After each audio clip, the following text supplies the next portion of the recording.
이름이 중요한데요. 이름이 굉장히 중요합니다. 한 사람의 존재를 대변하는 것, 그것이 이름이죠. 이름은 한 사람의 존재를 대변해 주는 역할을 합니다. 주어진 이름대로 살기도 하거든요. 자신의 이름대로 그렇게 살고자 노력하는 그런 모습을 보게 되는데, 그래서 이름을 정할 때 신중히 생각하고 의미를 담아서 지어주지 않습니까?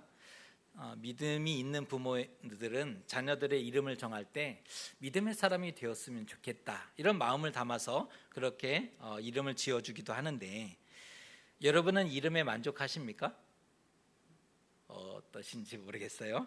많이 불려지고 알려진다는 것은 성공했다 또는 인기가 많다는 뜻이라고도 볼 수 있을 것 같아요. 많이 불려지는 것, 많이 알려지는 것, 그것은 성공했다 또는 인기가 많다라고도 볼 수 있을 것 같아요. 반면 있어야 할 곳에, 마땅히 있어야 할 곳에 이름이 없거나 누락된다면 문제가 있는 것이고 또 당황하게 됩니다. 기껏 준비해서 갔는데 탑승자 명단이 없어요. 이거는 큰 문제가 된 거죠. 지금 시간도 없는데 왜 이렇게 됐지? 당황할 수밖에 없는 거죠. 마땅히 있어야 될 곳에 이름이 없거나 누락된다는 것은 당황할 수밖에 없는 것입니다. 우리는 그리스도인인데 무엇보다 성경과 신앙 역사에 이름이 남겨질 수 있다면 얼마나 좋을까요? 그런 마음 없으세요? 우리 그리스도인인데 성경과 신앙 역사에 이름이 남겨질 수 있다면 얼마나 좋을까, 이런 마음을 갖기도 합니다. 오늘은 룻기의 말씀을 통해서 이름에 대해서 한번 생각해 보는 그런 시간을 가지고자 합니다. 보아스라는 인물이 나오는데, 보아스가 누군지는 아시죠? 지금 말씀을 계속 읽고 계시고 말씀을 듣고 지난주 이번주 룻기 말씀으로 이렇게 나누고 있는데, 보아스는 룻에게 과도한 친절과 은혜를 베풀었던 사람입니다. 과도한 친절과 은혜를 베풀고 있었던 사람이죠. 그런데 웬일인지 그 다음 결혼에 대한 진척이 전혀 없었다는 거예요. 아예 관심도 갖지 말던지 과도한 친절과 은혜를 베풀기는 하는데 그 다음 결혼에 대한 진척이 전혀 없었어요. 사실 그는 엘리멜렉의 친족이었지 않습니까? 그리고 기업 물을 자 중에 하나였죠. 그러니 나오미와 룻이 기대할 밖에요. 그는 친족이에요. 그리고 기업 물을 자였어요. 기대할 수밖에 없는 거죠. 나오미와 룻은 보아스가 나서지 않자, 나서야 될 때가 됐는데 나서지 않자 그의 마음을 확인하기 위해서 먼저 움직였고 대담한 행동을 하게 됩니다. 그게 우리가 읽었던 굉장히 당황스러운 오늘의 장면이에요. 보아스가 나서야 하는데 나서지 않아요. 그러니까 너무 답답했던 마음을 확인하기 위해서 먼저 움직이게 되는데, 풍성한 소출에 한껏 기분이 좋아지고 마음이 넉넉할 때 그 타이밍을 기다립니다. 사람은 기분이 좋을 때, 또 풍성할 때, 넉넉할 때 말과 행동에 있어서 여유가 있어요. 본인이 여유가 없을 때는 어떤 얘기를 듣더라도 반응이 조금 과할 수밖에 없죠. 기분이 좋아지고 마음이 넉넉할 때를 기다렸어요. 그때가 바로 타작마당에 곡식단을 추수를 다 끝내고 곡식단을 많이 쌓아놓은 다음 그것을 보니 너무나 넉넉하고 흐뭇하고 기쁨 나머지 그 곡식단 옆에서 잠을 자던 그때를 기다렸다는 거죠. 룻이 가만히 가서 발치 이불을 들고 거기에 눕게 됩니다. 이 장면 굉장히 어려운 장면이에요. 성인 남자가 자고 있는 그 이불을 들고 발치에 여인이 누웠다. 성경에 이런 얘기가 나와요. 굉장히 어려운 그런 순간인데, 그런데 이 장면을 19금으로 생각하시면 안 된다는 거예요. 여러분 무슨 생각하셨어요? 이 장면을 19금으로 생각하면 안 된다는 거예요. 윤리적으로 문제가 있거나 보아스를 유혹하기 위함이 아니었어요. 윤리적으로 문제가 있는 장면이라든가 유혹하기 위한 남성을 유혹하기 위한 장면이 아니고 그의 마음, 그는 기업 물을 자였죠. 기업 물을지 여부를 확인하기 위한 장면이었다는 겁니다. 그렇게 해석하시고 이해하시면 좋을 것 같습니다. 그러자 보아스가 놀라서 잠이 깨죠. 그때 룻이 이렇게 얘기합니다. 당신의 옷자락을 펴서 여종을 덮으소서. 당신의 옷자락을 펴서 여종을 덮으소서라고 요청하는데, 이 말은 나와 결혼해 주십시오라는 간청입니다. 같은 말이에요. 나와 결혼해 주세요라는 의미를 당신의 옷자락을 펴서 덮어주세요라는 의미로 표현했습니다. 앞서 보아스는 룻에게 이렇게 축복하고 기도한 바가 있습니다. 여호와께서 그의 날개 아래에 보호를 받으러 온 너에게 온전한 상 주시기를 원하노라. 굉장한 의미의 축복과 기도를 해줬잖아요. 여호와의 날개 그늘에 피하러 온 너에게 여호와 하나님이 지켜주시고 보호하시고 그 날개로 품어주시기를 원하노라 축복했는데, 그 기도한 대로 바로 당신이 나에게 해주시면 좋겠습니다 라고 요청한 겁니다. 기도를 잘해야 합니다. 기도한 대로 책임지고 살아야 할 수도 있어요. 기도는 잘해야 돼요. 기도한 대로 책임지는 거예요. 그리고 기도한 대로 살아야 할 수도 있는 거죠. 3장 10절에 보면 보아스가 왜 그동안 주저했는지 그 이유를 알려주고 있는데, 읽어드립니다. 그가 이르되 내 딸아, 여호와께서 내게 복 주시기를 원하노라. 내가 가난하건 부하건 젊은 자를 따르지 아니하였으니 내가 베푼 인애가 처음보다 나중이 더하도다. 사실 둘의 나이 차이가 너무 많았죠. 보아스가 룻을 향해서 무엇이라고 부르고 있어요? 딸아. 친척의 딸이었어요. 친족의 딸이었기 때문에 딸아라고 불렀는데, 이 표현은 어떤 의미를 가진다 그랬어요? 둘의 나이 차이가 많다. 나이 차이가 너무 많았던 거죠. 딸뻘인데 주책도 아니고 기업을 물으겠다고 나서는 게 우스웠던 거죠. 뿐만 아니라 더 가까운 기업 물을 자가 친족 중에 있었다는 거예요. 나이 차이가 많았을 뿐 아니라 더 가까웠던 기업 물을 자가 친족 중에 있었기 때문에 보아스는 룻을 좋게 보았지만, 너무나 좋게 보았지만 이러한 이유로 나서지 못했고 생각하지 않았다는 겁니다. 이것을 보면 그는 참 유력한 사람답다라는 생각을 또 한 번 하게 되는 거예요. 정말 유력한 사람답구나. 하지만 룻이 기업 물을 자의 책임을 직접적으로 요청하자 이제는 가만히 있을 수 없게 되어버렸습니다.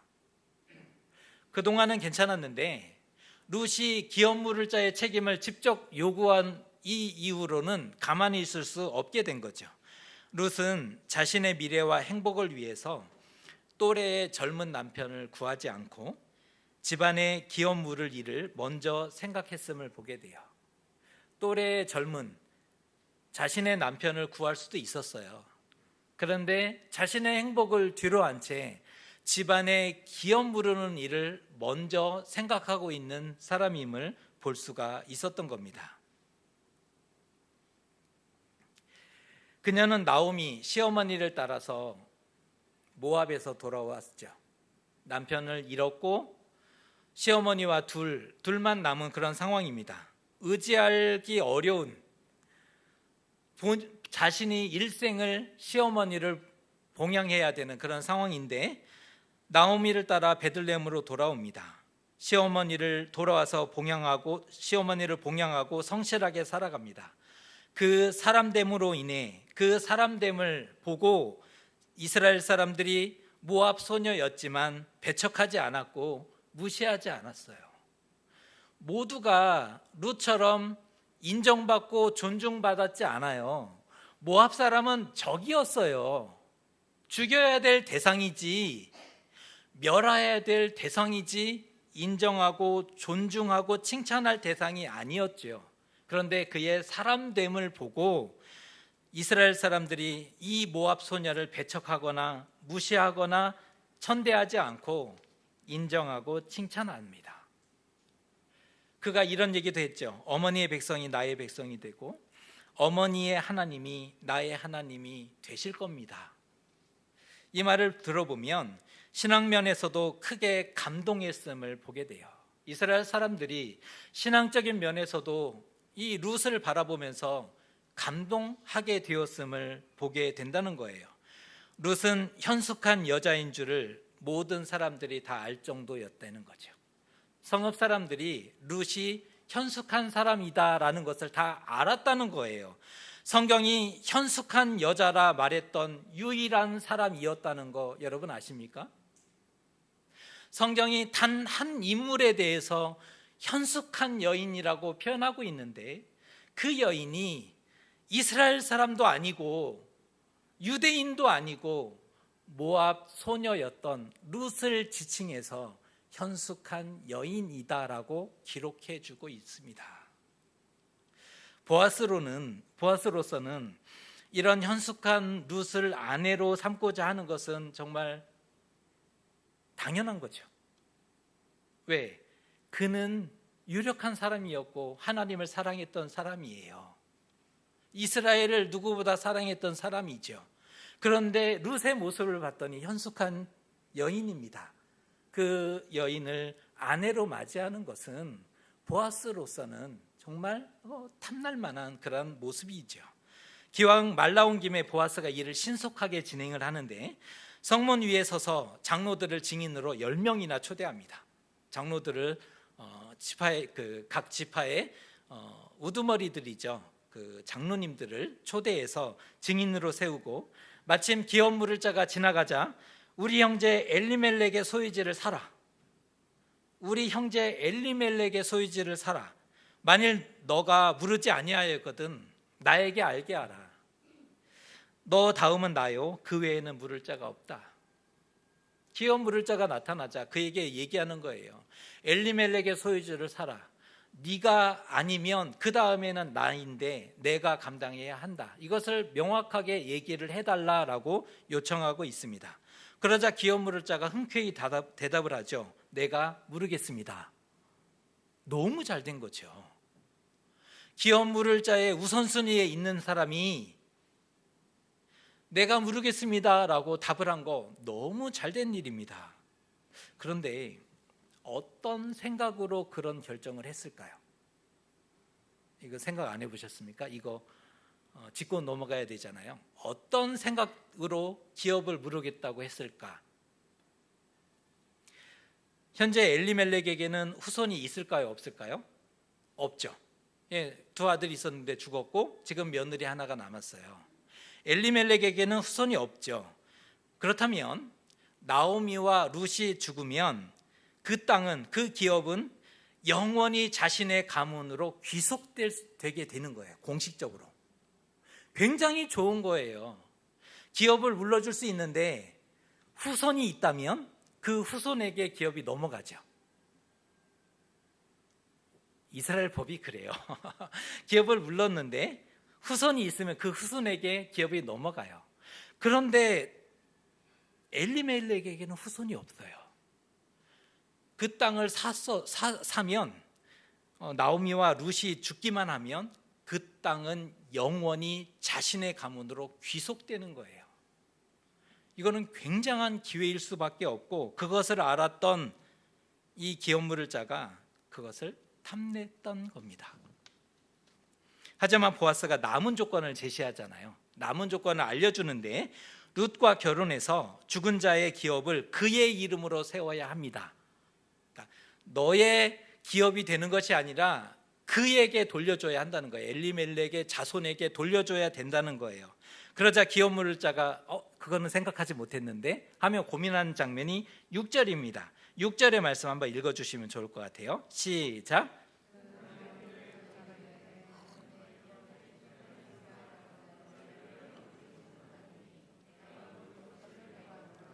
나는 물으지 못하겠노라 하는지라.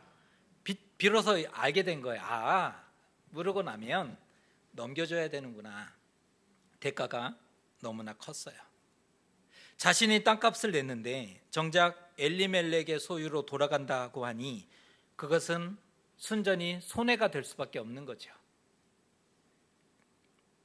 게다가 평생 나오미와 룻을 책임지고 부양해야 하는 의미까지 생기게 되는 거예요. 땅도 돌려주고 나오미와 룻을 평생 생계를 책임지고 부양해야 되는 거예요.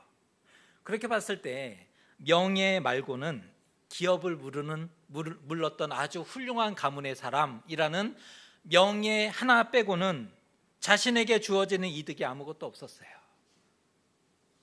이에 기업 물을 자가 신을 벗어주면서 계약이 파기될 때 신을 벗어주는 관습이 있었는데 안 하겠다는 거예요.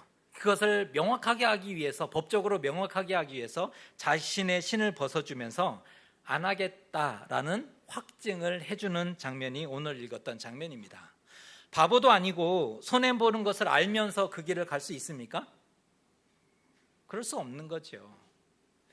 이리하여 더 가까운 친족이 거절하고 물으지 않기로 하면서 오롯이 그 책임을 보아스가 감당할 수밖에 없는 상황이 된 것입니다. 여기서 퀴즈 하나 내어드리겠습니다. 기업 물을 자의 이름이 무엇일까요? 앞에 언급되었던 기업 물을 자의 이름이 무엇일까요? 성경 안 읽으셨어요? 기업 물을 자의 이름이 뭐예요? 아니, 그 먼저 선순위에 있었던 기업 물을 자 이름이요? 아무개는 이름이 아니죠. 예, 이름이 안 나와요. 땡입니다. 그런 점에서 땡이고 이름이 없어요. 아무개로 소개가 됩니다. 아무개는 어쩔 수 없이 지금 이름 대신 아무개로 사용하는데, 아무개는 사실 보아스보다 더 중요한 인물입니다. 룻기에서 적어도 보아스보다 더 중요한 인물은 이 아무개입니다. 왜요? 나오미의 더 가까운 친족이었죠. 가까운 친족이에요. 그리고 기업 물을 책임이 더 컸던 사람이었습니다. 처음에 그가 내가 물으리라 선뜻 이렇게 얘기한 걸로 봐서 기업 물을 만한 재력도 가지고 있었던 사람이에요. 만약에 생활이 어려웠다면 그렇게 요청했을 때 당연히 기업을 물러야 하지만 저희가 형편이 너무 어렵습니다, 저는 물을 수 없겠습니다라고 반응을 했을 텐데, 그는 기업을 물러야 합니다라고 요청했을 때 선뜻 하겠다라고 대답했죠. 그만한 재력을 가지고 있었다는 것이고, 보아스보다 더 젊었던 사람이고, 보아스보다 더 적임자였죠. 하지만 성경은 그 이름을 알려주지 않고 그저 아무개라고 써주고 있어요. 오히려 기업 물을 자 중에 후손위로 밀려 있었던 사람, 게다가 나이도 많아서 결혼의 얘기를 꺼내는 것이 참 쉽지 않았던 보아스의 이름이 보란듯이 강조되고 이후에 주인공의 역할을 맡게 되는 것을 보게 돼요. 본래대로 한다면 아무개의 이름이 나와야 정상이고, 반대로 보아스를 아무개로 소개했어야 맞는 거죠. 성경은 그렇게 설명했어야 돼요. 아무개의 이름이 정확하게 언급되고 오히려 보아스를 아무개로 소개했어야 맞는 진행인데, 보아스보다 더 중요했고 유력했던 인물이건을 왜 이렇게 소개하고 있을까요? 왜 아무개라고 그렇게 소개하고 말았을까요? 이름이 없다는 것은 이미 많은 것을 시사합니다. 이름이 없다, 이 얘기는 이미 많은 것을 보여주고 있어요. 이름이 없어서 남기지 않은 게 아니잖아요. 이름이 있었으나 남기지 않은 거예요. 없어서 남기지 않은 게 아니고 있었으나 남기지 않았다는 거죠. 이야기 흐름상 중요하지 않을 때 이름이 굳이 필요하지 않아요. 이야기 흐름상. 또 비중이 없는 인물이거나 비중이 없어요. 굳이 성경이 역사상의 모든 인물의 이름을 여기다 다 써놓을 이유가 없는 거죠. 비중이 없으면, 이야기 진행상 필요가 없을 때, 비중이 없을 때, 이름이 없어도 충분한 경우, 예를 들면 대사가 없는 단역인 경우 행인 1, 2라고 소개를 하지 이름을 지어주지 않죠. 대본에 행인 1, 2 이거면 끝이에요. 대사도 없고 그냥 지나가면 끝이에요. 그에게 이름을 굳이 붙여서 칭하지는 않는 것처럼 그런데 악인은 본보기로 삼고자 이름을 남겨주죠. 성경은 본보기로 삼고자, 그러면 안 된다, 이것을 알려주기 위해서 이름을 남겨요. 의인은 귀감으로 삼고자 이름을 써주고 있어요. 성경의 기록을 보면 악인은 본보기로 삼기 위해서 그렇게 살면 안 된다, 이름을 남겨줘요. 의인은 귀감으로 삼고 칭찬하기 위해서 이름을 써줘요. 우리가 성경에 이름을 남기기 위해서는 지극히 악인이 되거나 지극히 의인이 되면 이름이 남겨질 수 있는 방법이 되지 않을까라고 생각이 되는데, 오늘 나왔던 이 아무개, 하나님께 무심한 사람이었어요. 친족에게도 무심했던 사람, 하나님께 무심하게 살아가요. 그리고 친족이 어떻게 되든 무심합니다.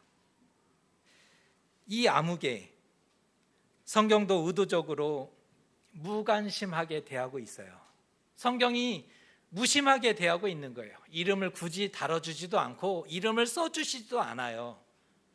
성경이 무심하게 지나가고 있어요. 그는 자기 기업에 손해가 있을까 해서 거부하죠. 그러니까 나에게 손해인데? 그래서 거부를 하게 됩니다. 하나님의 백성이었지만, 하나님의 백성이에요. 그러나 말씀이 요구하는 책임과 의무를 거부합니다. 이스라엘 사람이고 하나님의 백성이지만 말씀이 요구하는 책임과 의무를 거절해 버립니다. 지파와 형제의 기업을 조금도 생각하지 않아요. 지파가 뭐라고? 형제가 뭐라고? 뭐가 중요한 거예요? 내가 중요한 거죠. 지파는 상관없어요. 어찌 되든. 형제는 상관없어요. 내가 중요하죠. 어려움을 보고도 그래서 돕지 않았던 겁니다. 하나님이 그의 이름을 기억해 주실까요? 그래놓고 하나님이 이름을 기억해 주기를 기대한다면 욕심입니다. 이것을 가르쳐 욕심이라고 얘기하는 거예요. 그렇게 살아놓고 하나님이 이름을 기억해 주기를 원한다? 욕심입니다. 이름 없는 존재로 살아가고 이름 없이 이 땅을 떠나가면 잘 살았다라고 말할 수 있을까요? 이름 없이 이 땅을 살아가면 잘 살았다라고 평가할 수 있을까요? 이름 없는 들꽃이 없다 하죠. 그러니까 우리가 이름을 몰라서 그렇지 들꽃에도 이름이 다 있어요. 우리가 몰라서 그래요. 이름 없는 들꽃이 없거늘 사람이 이름이 없게 되면 어떻게 하겠습니까? 이름이 없는데 어떻게 불러줄 것이며 이름이 없는데 어떻게 기억할 수 있을까요? 아무개로 기억하는 거죠. 아무개예요. 이름으로 기억해 줄 수가 없게 되는 겁니다. 우리 인생이 마쳤는데 신원 미상, 작자 미상, 아무개라고 쓰여진다면 그것을 우리 중에 원하는 사람이 아무도 없을 거잖아요. 우리의 인생을 다 수고로이 그렇게 살아갔는데 다 마치고 났더니 신원 미상으로 남게 된다면, 작자 미상, 누군지 모르겠다, 성경도 관심도 없고 신앙의 역사에서도 아무도 관심이 없는 그런 존재로 아무개로 남게 되는 게 우리가 바라는 것은 아닐 거라는 생각이 듭니다. 이름은 그 사람을 대표한다고 말씀을 드렸어요. 이름이 그 사람을 대표하죠. 사람들이 기억해줘요. 후손들이 기억해줘요. 신앙의 후손들이 이름을 기억해 줄 거예요. 이름을. 하지만 이름이 없다는 것은 존재 가치가 없다는 말과 동일합니다. 이름이 없어요. 존재 가치가 없다는 말이에요. 하나님이 보내셨거늘 우리 적어도 함께 예배하는 우리는 이것을 알고 있잖아요. 하나님이 보내셨다 알고 있잖아요. 하나님이 보내셨거늘 자신을 위해서만 이 땅을 살아간다면 하나님께 그 존재와 삶이 의미가 있을까요? 하나님이 보내셨는데 뜻이 있어서 보내셨을 거 아니에요. 하나님이 보내셨는데 자신을 위해서만 일생을 살아갔다면 하나님께 그 존재와 가치가 의미가 있겠습니까? 그 존재의 가치를 찾아내기는 쉽지 않아요. 오늘 성경에 나오는 아무개는 이름 없이 세상을 떠났어요. 우리 모르잖아요. 이름 없이 세상을 떠나갔습니다. 자신이 그토록 소중히 여겼던 기업과 재물을 지켰으나 이름은 지키지 못했어요. 내 거 손해보지 않고 기업 지켰어요. 자신의 가족 지켜냈어요. 그런데 이름은 지키지 못했습니다. 내세울 만한 명함 그에게는 많았을 거예요. 꺼내서 누군가에게 저 이런 사람이에요, 내세울 수 있는 명함은 많았지만 성경은 의도적으로 그를 기록하지 않고 있어요. 성경이 무심하게 지나갑니다. 아무것도 기대하지 않아요. 성경이 한 사람에 대해서 아무것도 기대하지 않아요. 하나님이 한 생명을 바라보는데 아무것도 기대하지 않아요. 얼마나 비참한 일인지 아십니까? 이 땅을 호흡하며 살아가는데 하나님이 기대하지 않아. 얼마나 이 말이 비참한지 여러분 그거 깨달으셔야 돼요. 결국 하나님이 모르는 이름이 되었어요. 하나님의 이름을 모르겠다는 거예요. 그런 삶을 살다가 간 존재가 되고 말았습니다. 비록 세상에서는 똑똑하고 잘 나가는 사람이었어요. 그런 유력한 사람이었으니까 세상에서는 똑똑하고 잘 나갔어요. 지금까지 그렇게 살았기 때문에 누구보다 부자도 됐어요. 그가 부자가 된 거 그렇게 살았기 때문일 거예요. 가족도 지켰고 재산도 다 지켜냈어요. 하지만 하나님이 인정하지 않으십니다. 반면 보아스는 누가 봐도 바보 같은 사람입니다. 바보 같은 사람. 보세요. 보아스는 누가 봐도 바보 같은 사람이에요. 친족의 기업을 사는데 자신의 돈을 내요. 막대한 비용, 땅값을 내는 거예요. 친족의 땅을 사주기 위해서 자신의 돈을 냅니다. 또한 룻과 결혼해서 엘리멜렉의 상속자가 태어나면 손해가 확정되는 거죠. 그때 상속자가 태어나는 순간 이 기업이 그의 이름으로 가게 돼요. 그래서 엘리멜렉의 기업으로 그렇게 가문으로 이어지게 되는 거죠. 바보 같은 사람입니다. 말씀에 순종하기 위해서, 그런데 그는 열정적으로 그 일을 선택해요. 이해가 안 되는 일들이 나타나는 거예요. 그가 마음이 뜨거워졌는데 이 손해가 확정적인 이 일을 하기 위해서 그가 뜨거워졌다는 거예요. 열정적으로. 나오미가 그거를 알아요. 이 일이 끝나기까지 그가 쉬지 아니해야 하리라. 그가 뜨겁게 이 일을 진행할 거라는 것을 나오미가 알았던 거죠. 그는 열정적으로 손해가 확정적인 일을 위해서 그 일을 선택합니다. 그리고 책임도 집니다. 그랬더니 하나님이 인정하시네요. 그랬더니 하나님이 복을 주시네요. 더 유력했던 사람은 거절함을 통해 하나님이 인정하지 않았는데, 보아스는 그 손해가 확정적인 일을 열정적으로 함을 통해 하나님이 인정하는 그런 삶이 되었습니다. 사람은 두 종류의 사람이 있다 그래요. 스스로 지키는 사람과 하나님이 지키는 사람. 이거는 하나님을 알고 모르고도 적용이 되지만 우리 안에도 같이 적용이 될 수 있을 거예요. 스스로 지키는 사람과 하나님이 지키는 사람. 여러분은 어느 쪽 하실래요? 어느 쪽 하고 싶으십니까? 스스로 지켜가는 사람이 아니라 자신의 재산을, 자신의 생명을 스스로 지키기 위해서 땀 흘리고 수고하고 싸워가는 것이 아니라 하나님이 지켜주시는 사람, 그게 더 멋있지 않습니까? 세상은 유리하면 수용하지만 이득이 없으면 거부하죠. 세상의 법칙입니다. 이득이 있으면 받아들이는 거예요. 합니다. 그러나 이득이 없을 때, 손해가 확정적이고 눈에 보이면 안 하죠. 그거는 당연합니다. 하지만 보아스는 기꺼이 수고스러운 의무를 책임 있게 떠맡아요. 이거 수고스러운 거 안다. 이거 내 것을 내어놓아야 되는 것도 안다. 그런데 간다. 이게 보아스예요. 이게 하나님의 식과 법이겠죠.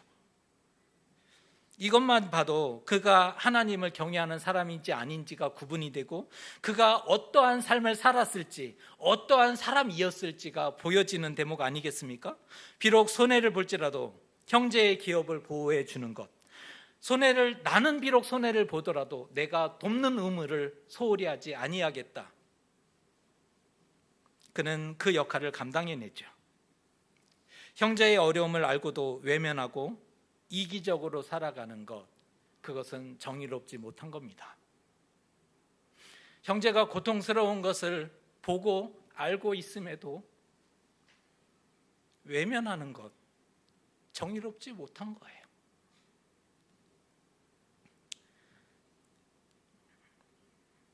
오늘 아무개, 이 아무개는 기업 물을 자였죠. 책임을 다하지 않았고 돕지 않아요. 기업 물을 자였으나 돕지 않았습니다. 손해보지 않으려 했던 거죠. 그럴진데 하나님이 책임 있게 도와주실까요? 그렇게 삶을 살았는데 하나님이 책임 있게 도와주시기를 기대한다? 그러기는 쉽지 않을 거예요. 하나님의 그 이름을 기억해 주실까요?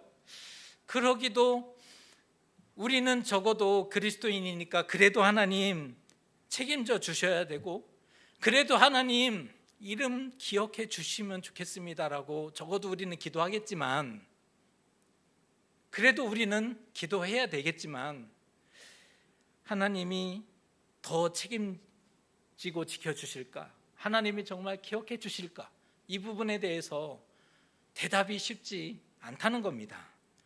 우리는 어떠하십니까? 우리는 어떻게 지금 무엇에 관심하시고 지금 무엇에 힘쓰고 있으십니까? 신앙과 공동체에 책임 있는 삶을 살아내서 하나님이 기억하시는 이름이 되면 좋겠다.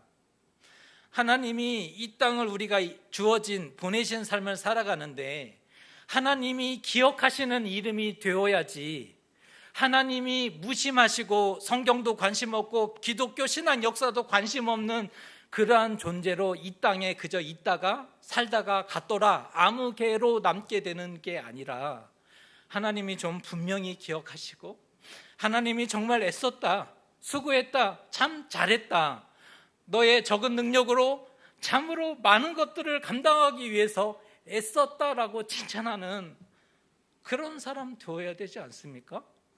우리가 하나님의 사람이 되기 위해서 예배하죠. 하나님의 사람이 되기 위해서 뜨겁게 기도도 하고 그 마음이 있어요. 있는데 이 중요한 걸 놓치고 살아갈 수는 없는 거잖아요. 하나님이 기억하시는 이름, 하나님이 기억하시는 이름, 우리 이거 놓치지 마시고 빼앗기지 마시고 우리 것 되었으면 좋겠습니다. 이 복 받으실 수 있는 저와 여러분 되시기를 주님의 이름으로 축복합니다.